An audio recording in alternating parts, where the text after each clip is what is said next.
Sean bienvenidos a este primer episodio de BTM Wrestling, este podcast que todavía no tiene nombre. Hay que recordar que tenemos otros podcasts como por ejemplo El Lado Oscuro de la Lucha Libre y El Otro Lado del Ring. Pero en este podcast hablaremos de diversos casos que tienen que ver con lo profesional, lo personal, esa delgada línea que a veces existe dentro de la lucha libre. Eso que nos hace dudar si es realidad o es ficción, si es parte de una historia, si es parte de una rivalidad, si es una traición legítima o cosas legítimas. De hecho, ya les estoy adelantando el tema, porque el día de hoy hablaremos de traiciones dentro de la lucha libre. Y sin duda es algo que a muchos les interesa. La realidad es de que han habido traiciones en rivalidades y han habido traiciones en la vida real, que es lo más interesante de todo esto. Así que revisaremos algunos cuantos casos sonados, recientes, antiguos, sobre luchadores que traicionaron a una empresa porque se cambiaron a la competencia. Cuando hablamos de traiciones, creo que tenemos que hablar de uno de los personajes más controversiales, más polémicos, más llamados a ser odiados, por así decirlo, aunque también amados por un sector, pero que generan este escozor, esta incomodidad para aficionados y sobre todo para luchadores. Y sí, tenemos que hablar de Carlos Santiago Espada Konnan. Muchos ya saben la historia de Konnan, es algo que hemos tocado aquí en el canal, es algo que hemos hablado en demasía, pero en términos generales, para aquellos que no conocen a Konnan, este luchador, a pesar de que muchos creen que es de origen cubano, es realmente estadounidense. Y Konnan desarrolló toda su vida en Miami, Florida.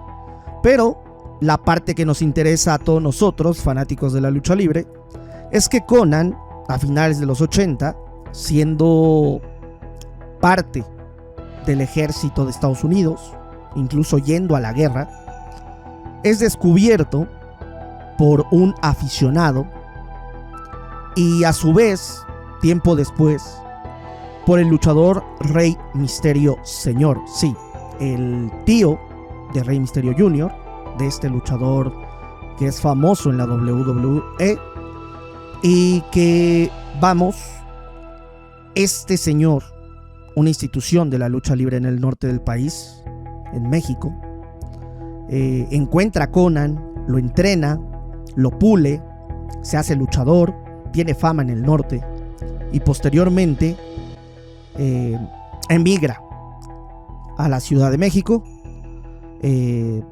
comienza a tener una carrera en el Consejo Mundial de Lucha Libre.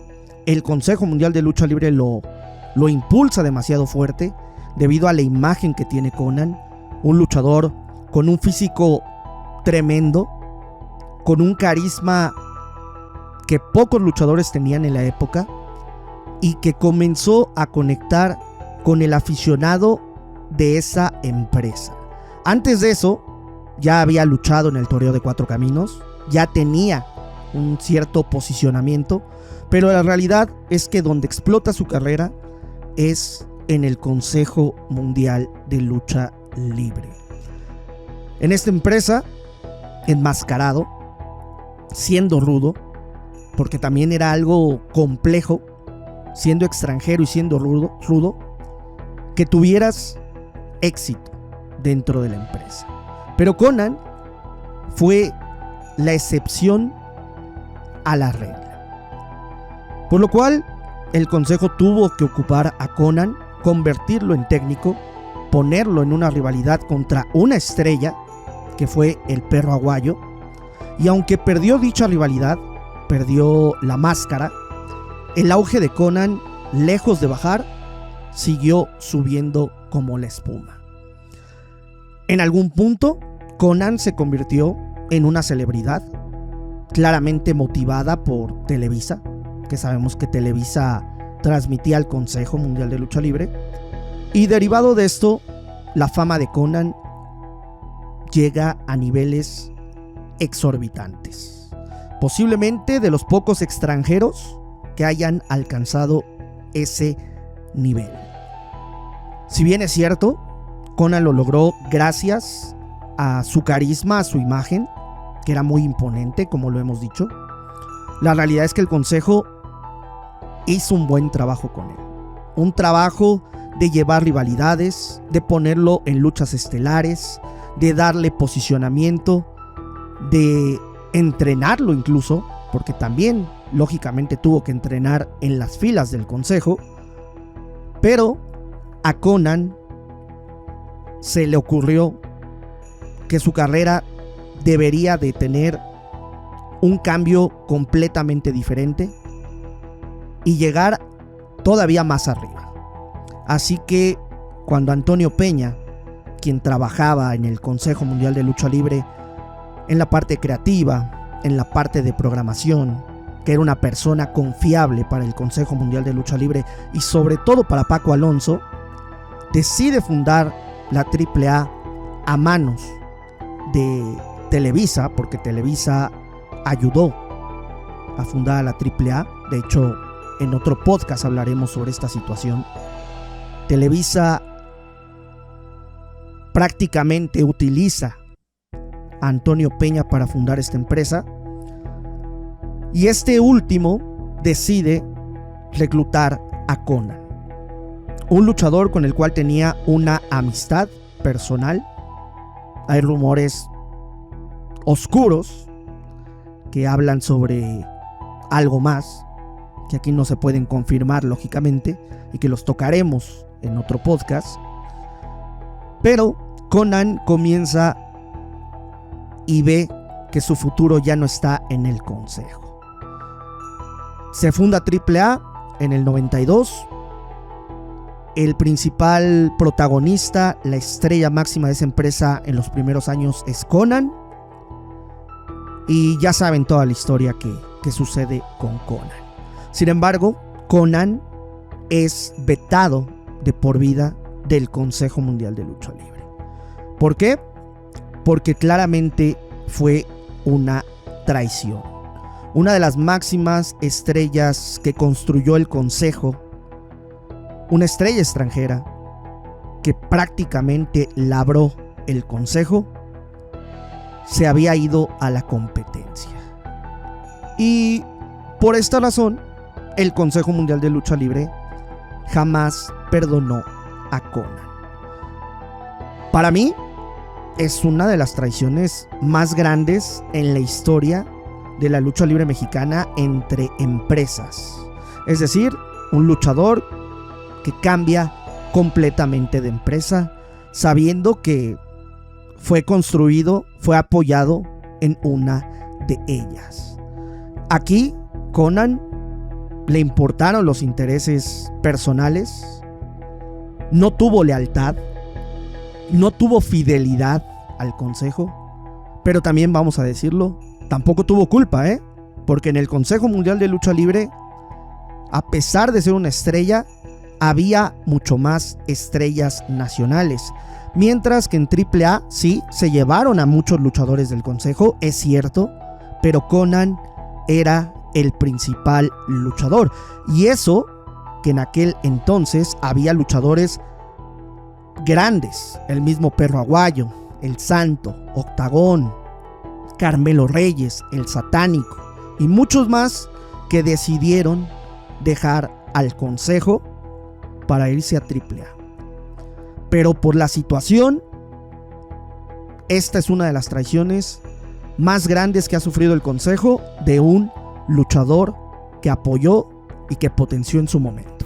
Pero ahora vamos a la otra cara de la moneda, porque también han habido traiciones hacia AAA. Y muchos pensarían, ¿cómo es posible que luchadores que se crearon dentro de AAA hayan traicionado pues a la empresa que los creó o que les dio la máxima difusión? Este caso es muy particular.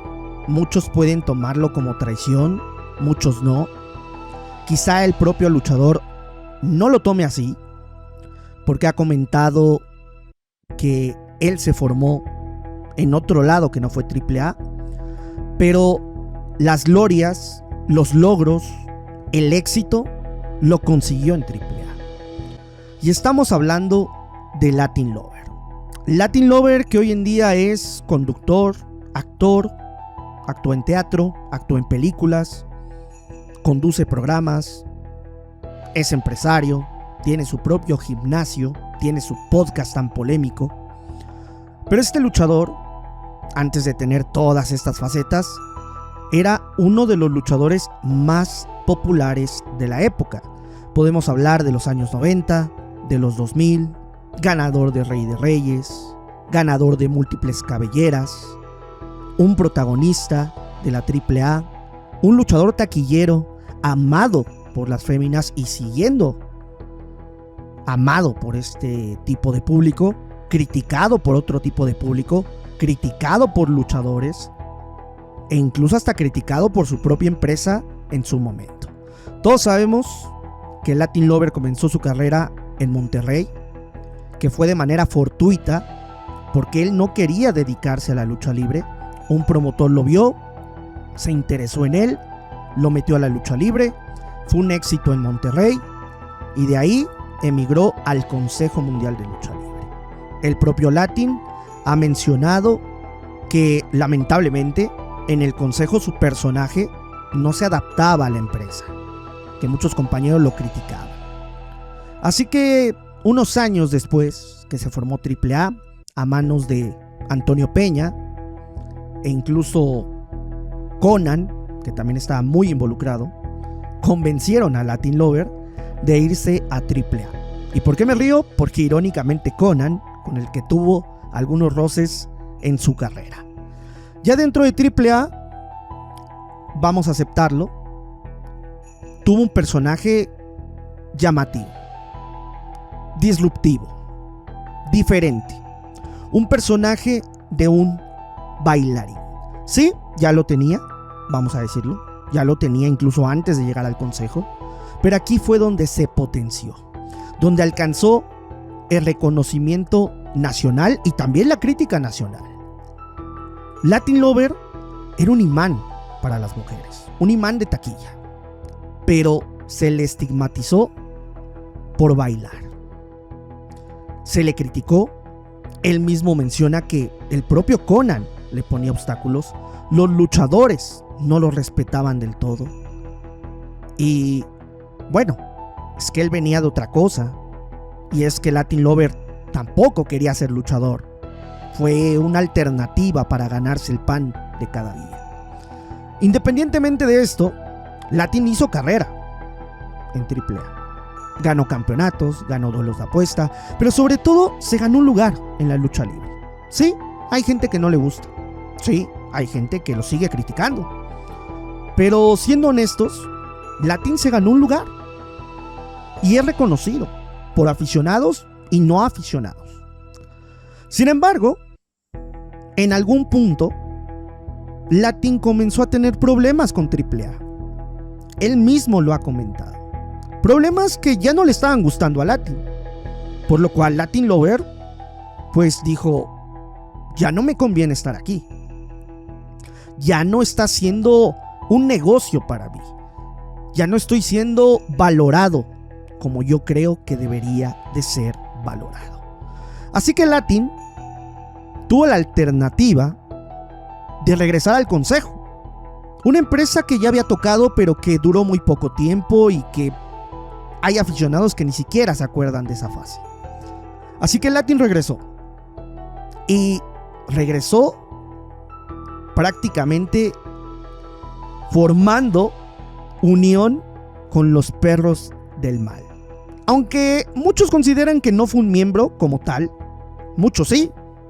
Hay imágenes de Latin con los Perros del Mal, con la playera de los Perros del Mal y en funciones con el Consejo Mundial de Lucha Libre. El hecho es de que AAA trató de bloquear que Latin utilizara su nombre y su personaje. Pero a pesar de tener el apoyo del consejo, Latin tuvo que salir porque el consejo, para evitar demandas, tuvo que cambiarle el nombre a Latin Lover por Latino, algo que no le gustó a Latin y acabó saliendo del consejo. La realidad es de que pocos recuerdan esa etapa de Latin, fue muy efímera, pero sin duda para muchos fue una traición que se haya ido a la competencia. ¿Se entiende por qué se fue Latin? Porque lo llamaron, porque lo buscaron, porque era una oportunidad de trabajo, porque al final es esto negocio, pero todos identificaban a Latin Lover con el producto de AAA. La realidad es que en aquel entonces la lucha libre independiente no era ni lo que es en la actualidad. Pero quizás si Latin se hubiera ido a una promotora, a Estados Unidos, a otro lugar, los aficionados de AAA no lo hubieran considerado así. Pero en su momento, cuando Latin se fue, lo tacharon de traidor. Y sí, el propio Latin seguramente no lo consideraría una traición. Pero al ser un producto completamente o casi completamente fabricado por AAA, muchos consideran que así fue. Honestamente, creo que la mayoría de luchadores tienen que tener la opción para cambiar de trabajo. Pero, al ser tan relacionado con la empresa AAA, que haya cambiado de aires y que sobre todo haya tenido peleas con AAA y que incluso posteriormente regresara cuando se cambió de empresa, pues fue un golpe bajo para varios aficionados. Pero ustedes juzguen si fue o no fue una traición. Pero ahora hablaremos de otro caso, porque las féminas también tienen este tipo de situaciones y sobre todo también tienen este tipo de conflictos. Pero vámonos más a la actualidad, porque sin duda uno de los casos que está llamando más la atención en estos días, en estos meses, en estas épocas, es el caso de la Catalina, luchadora chilena, muy joven, una chica que viene de un lugar donde la lucha libre profesional ha ido creciendo, pero que no es una cuna de luchadores. Casi no practican la lucha libre. Aún así, ella decidió dedicarse a este deporte. Y lo ha hecho muy bien. Desde muy pequeña comenzó a entrenar, estuvo en promotoras de Chile. Y lo que es la vida, a pocos luchadores les dan la oportunidad, no teniendo previa experiencia o gran experiencia en empresas como WWE. Pero ella hizo sus pruebas, lo intentó y algo sucedió que convenció a WWE. La ficharon en NXT, estuvo un tiempo, no tuvo tantas apariciones, acabó ascendiendo al elenco principal, utilizó máscara y al final la liberaron. Cuando parecía que su carrera estaba al punto de quiebre, vino a México. Aquí, el Consejo Mundial de Lucha Libre le abrió las puertas a una luchadora que no había tenido muchas oportunidades en WWE, que no tenía como tal un nombre en esta empresa, que tan solo no lo tenía tampoco a nivel internacional. Se le estaba jugando el consejo. Pero había algo que sí tenía esta luchadora: hambre, ganas de progresar, ganas de demostrarle a WWE que podía ser mejor. ¿Y por qué a WWE? Porque ella misma, incluso saliendo, mencionó que había tenido sensaciones malas con la empresa. Incluso hasta mostró cierto arrepentimiento. Pero también dijo en varias ocasiones que era su sueño desde niña. Un sueño que había cumplido, pero que había dejado un mal sabor de boca. Al final de cuentas, el consejo le dio una nueva oportunidad a una luchadora que en aquel entonces estaba enmascarada, pero que por respeto a la lucha libre decidió despojarse de la tapa. En el consejo no solamente mejoró sus habilidades, mejoró su físico, mejoró su carisma, la relación con un público que no conocía y sobre todo le demostró al consejo que hicieron bien en firmarla. Al poco tiempo se convirtió en campeona universal, pero también en una de las favoritas. Y creo que eso fue lo más importante que logró en esta empresa. En 3 años de carrera en esta empresa. Ganarse un posicionamiento, ganarse el cariño y ganarse un lugar entre las Amazonas. Posiblemente la mejor división femenina que tiene una empresa a nivel mundial.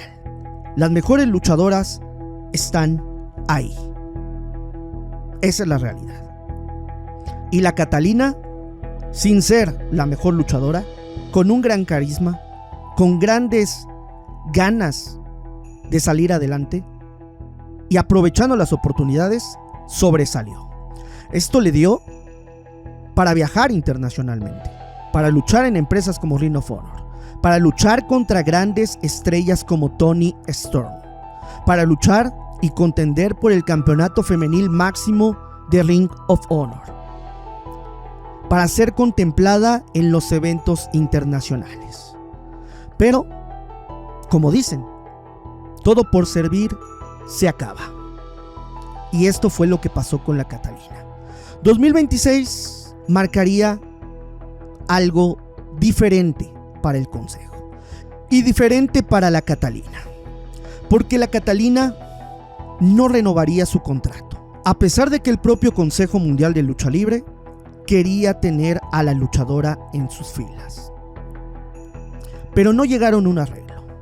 Además, situaciones personales tuvieron mucho que ver para esta decisión de la Catalina.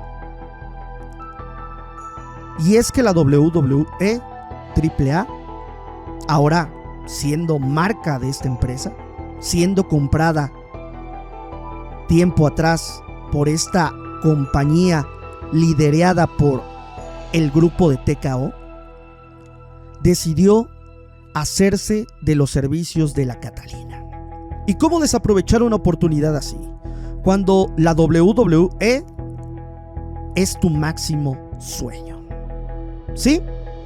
Decidió no firmar una extensión de contrato con el consejo.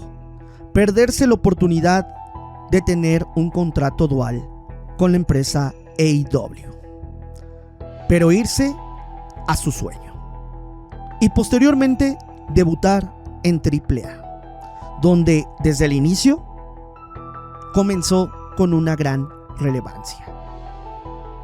Y el futuro, aunque incierto, pinta mejor para esta luchadora.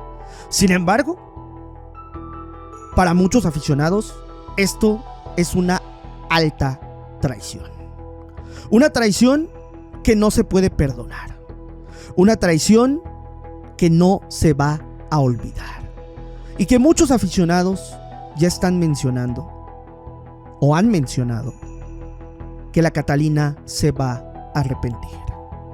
Que si WWE ya la sacó de sus filas en algún punto, lo volverá a hacer. Pero las puertas del Consejo Mundial quizá ya no estén abiertas. Aunque el Consejo la despidió, aunque el Consejo terminó la relación en buenos términos y le dijo adiós de buena manera, no sabemos cuál sea el futuro del Consejo al saber que todo el apoyo que le dio fue capitalizado por otra empresa. Muchos aficionados que la apoyaban le han dado la espalda. Muchos aficionados que la idolatraban ahora ya no lo hacen. Y sí, se ha ganado otro público, se ha ganado otro tipo de aficionado y ha regresado a cumplir un sueño personal. El futuro marcará la carrera de la Catalina y veremos si fue una buena o mala decisión. Pero para la gente del Consejo fue una mala decisión, porque el Consejo, para muchos, revivió la carrera de la Catalina. ¿Traición? aprovechamiento de oportunidades, robo. ¿Qué sucedió aquí? ¿Qué opinan ustedes? Ahora pasamos a uno de los casos más importantes que tiene este podcast. Y es que estaremos hablando de una estrella en ambas empresas. Una estrella que lamentablemente se apagó, que se fue a la arena celestial. Un luchador que hasta el día de hoy, a más de 10 años de su deceso, sigue generando polémica, conversación, debate, buenos recuerdos, malos recuerdos también. Pero es un luchador que no se olvida. Hijo de una gran leyenda. El hijo del perro aguayo.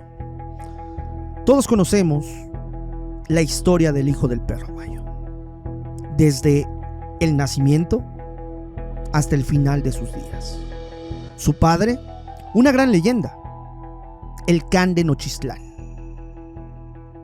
Su maniobra, la lanza zacatecana. Rivalidades contra el Santo, contra Conan, contra los Dinamita. Una carrera tan épica tenía que tener un continuador. ¿Y qué mejor que su hijo, el hijo del perro? El hijo del perro comenzó su carrera en los 90. Siempre tuvo claro que quería ser luchador, que quería ser como su padre, como su héroe. Fue entrevistado en diversas ocasiones y su meta era clara: quiero ser luchador. Y lo consiguió. A la edad de 15 años debutaba y posteriormente estaría en AAA algunos cuantos años, una temporada, y en cierto momento emigraría al Consejo Mundial de Lucha Libre. Pero aquí no viene la traición. Esta no es la traición. Dentro del Consejo Mundial de Lucha Libre tuvo sus días de gloria. Era un luchador que sufrió demasiado. Las comparaciones con su padre eran brutales. Su padre, considerado una leyenda viviente, mientras que el hijo del perro era un sobrevalorado, un hijo de papi, un consentido, un luchador que no le llegaba a su padre y que jamás le llegaría. Todo esto fue muy difícil para el hijo del perro. Abucheos, críticas, todo. Comparaciones. Pero el hijo del perro no aguantó más. Se cansó. Y decidió que si lo iban a abuchear, que si lo iban a odiar deportivamente, iba a ser justificado, cambiando a rudo. Comenzó a tener rivalidades importantes contra el Santo, contra Místico, contra Pierrot Jr. Y aquí fue donde se suscitó uno de los cambios más importantes en su carrera: la formación de los Perros del Mal, con Héctor Garza y la familia de Tijuana.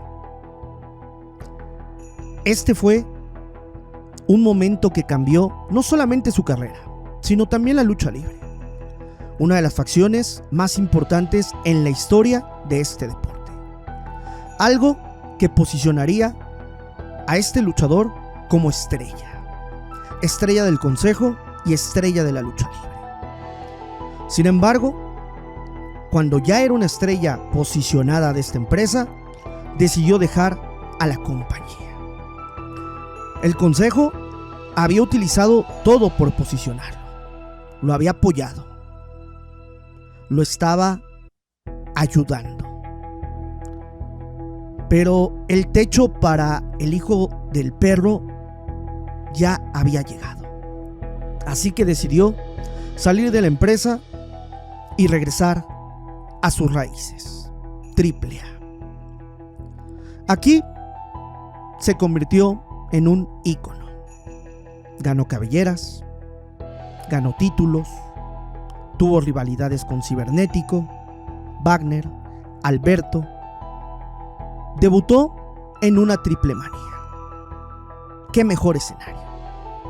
Le costó el nombre y el personaje a su máxima estrella, La Parca.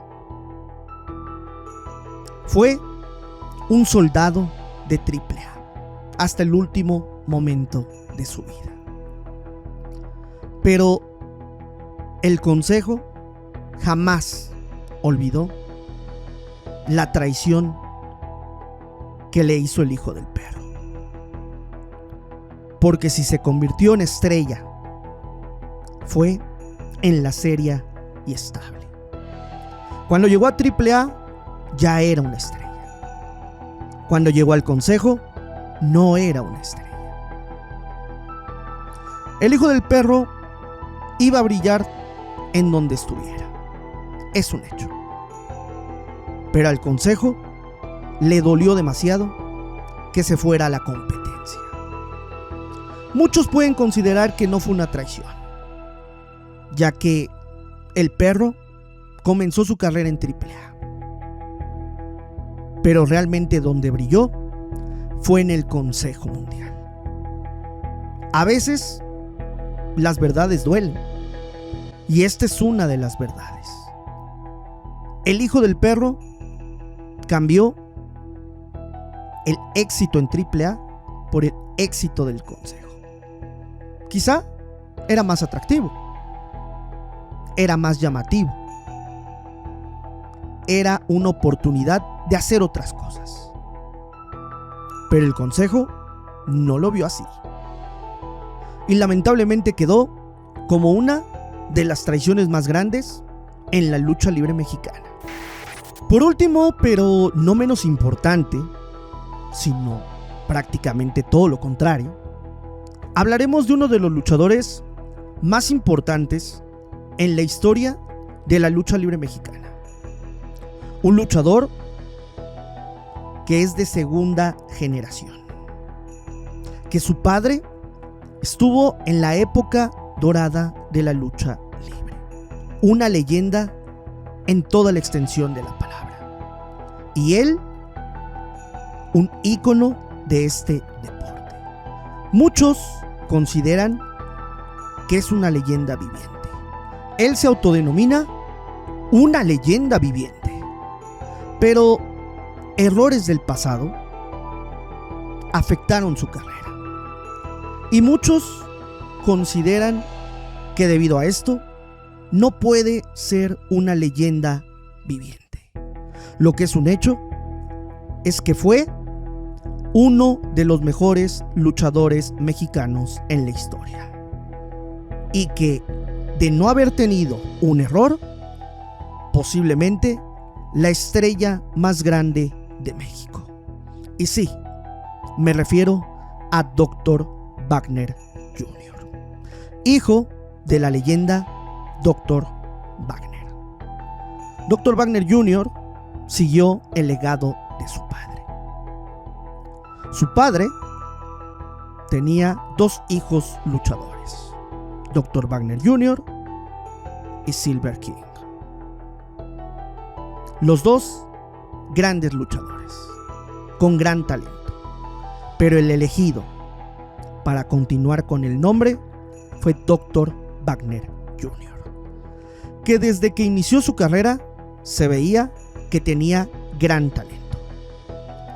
Muchos en un inicio consideraron que jamás iba a superar a su padre, que técnicamente, profesionalmente, jamás igualaría a su señor padre. Una leyenda en toda la extensión de la palabra. Wagner comenzó su carrera en los 80, pero a principios de los 90 llegó al Consejo Mundial. Y de ahí, años y años de logros, campeonatos, parejas, tríos, duelos de apuesta. La casa de Wagner era el Consejo Mundial, porque ahí y con su gente se le respetaba. Wagner, sin duda, una estrella grande, más grande que muchos que se creían estrellas. Wagner no solamente era un gran luchador, era el luchador. Era por el cual el aficionado iba a la arena. Wagner, Wagner, Wagner, gritaba toda la gente. Y en sus casas, los aficionados, los niños, veían a este luchador, se ponían la máscara de Wagner y querían ser Wagner. No había niño de la época, en los 2000, que no quisiera ser Wagner. Adultos, aficionados tradicionales, reconocían a Dr. Wagner Jr. E incluso muchos pensaban que ya había superado a su padre. Pero la vida es incierta. Los pensamientos son cambiantes, son diferentes. Y este luchador, aunque muchos aficionados pensaban que iba a terminar su carrera en el Consejo, él quería otra cosa. Él quería nuevos retos. Él quería otras oportunidades. Quería otros rivales. Así que a finales de la primera década de los 2000, Wagner se va del Consejo. Va a AAA, donde se convierte en una de las máximas estrellas. Con gran auge, con gran cariño, en un gran momento profesional, físico, personal. Wagner se convierte en una de las caras. Incluso haciendo a un lado a luchadores como Cibernético, como La Parca, como Chessman. Wagner se convierte en una estrella de AAA. Pocos luchadores han logrado ser estrellas en ambas empresas. Por eso, cuando se fue a AAA, dolió demasiado a los aficionados del Consejo. Pero en AAA siguió demostrando ser un excelente luchador. Siguió demostrando por qué era Dr. Wagner Jr., considerado en algún punto el mejor luchador mexicano a nivel mundial. Pero esta decisión traería años después la pérdida de su máscara. Uno de los golpes más profundos a los aficionados de Wagner. Algo increíble, algo que no se podía entender, algo que hasta el día de hoy hay aficionados que no le perdonan. Wagner perdía la tapa. Y no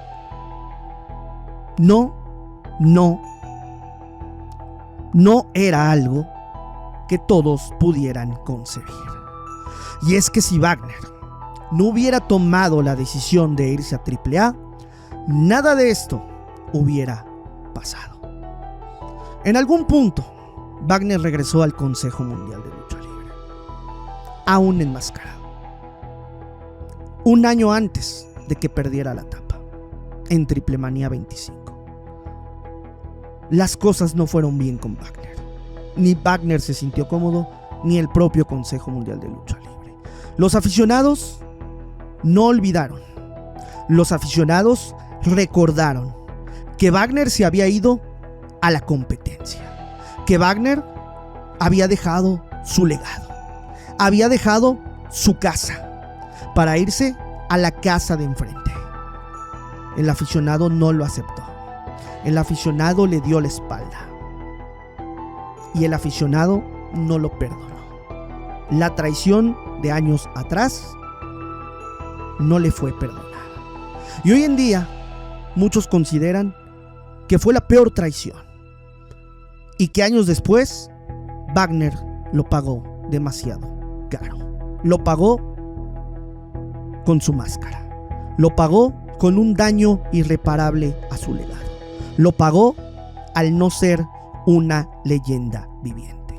Aunque claro, los aficionados de Hueso Colorado, los aficionados acérrimos a Wagner, siguen leales, siguen estoicos, porque para ellos Wagner es una leyenda. Pero en el colectivo no lo es. Lamentablemente, la traición y las consecuencias de su traición fue algo que Wagner pagó con sangre. Pagó con karma. Esta, sin duda, para muchos, la peor traición en la historia de las empresas y de la lucha libre. Porque a diferencia de todos los demás luchadores, Wagner era Consejo Mundial. Wagner era serio y estable. Wagner hizo toda su carrera, o gran parte de su carrera, en el Consejo Mundial. No fue una estrella fugaz. Era un emblema de la empresa. La empresa parece ser que lo perdonó en su momento. No ha habido relación posteriormente a esto, pero está más que claro que aunque volviera, la relación con el Consejo ya no sería la misma. Y Wagner quizá pagó injustamente esta decisión, porque Wagner merecía ser recordado como una leyenda, porque lo fue y porque lamentablemente en un futuro se le va a valorar así. Pero esto fue una mala decisión. Pero bueno, amigos, este fue un pequeño podcast sobre las grandes traiciones que han existido en la lucha libre mexicana. Traiciones que son impactantes, traiciones que son relevantes, son históricas, por los personajes, por los momentos, por la rivalidad entre empresas y sobre todo porque al final de cuentas han tenido repercusiones en la lucha libre nacional. Nada ha vuelto a ser igual después de estas traiciones. Pero ¿ustedes recuerdan más traiciones? ¿Quisieran tener un segundo episodio? Pues si quieren tener un segundo episodio, apóyenme con este contenido. Un contenido diferente, un contenido completamente distinto quizá en este canal, pero que estamos tratando de hacer a nuestra manera, a la manera de BTM. Si les gustó este video, apóyenlo. Suscríbanse a mis redes sociales, BTM Wrestling, Facebook, TikTok y YouTube. Subiremos estos programas prácticamente 1 o 2 veces a la semana.